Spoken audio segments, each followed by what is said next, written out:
you love when your pizza dough is super thin and has that ultra crispy result, you're gonna love the Smart Oven Pizzaiolo thin and crispy setting.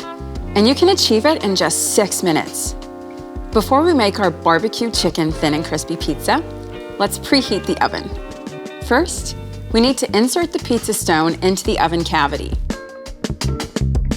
Next, turn the style dial to the thin and crispy setting. The time dial lights will illuminate with the recommended time for this setting. You can adjust the time by turning this dial. You'll notice the temp light start to flash, which indicates that the oven is preheating. Once the temp light stops flashing and stays on, the oven is ready for use.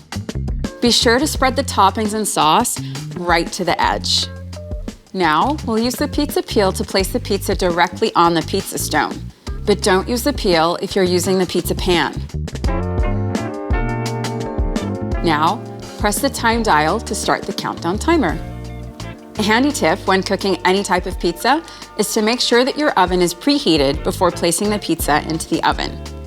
If you're cooking multiple pizzas, wait until the At Temp light turns solid before loading your next pizza. And if you're cooking different types of pizzas, be sure to start with the type that uses the lowest temperature. At the end of the cooking cycle, the oven alert will sound, and the time dial lights will flash and then go out. You can now remove your pizza. Wow, that is some seriously thin and crispy pizza.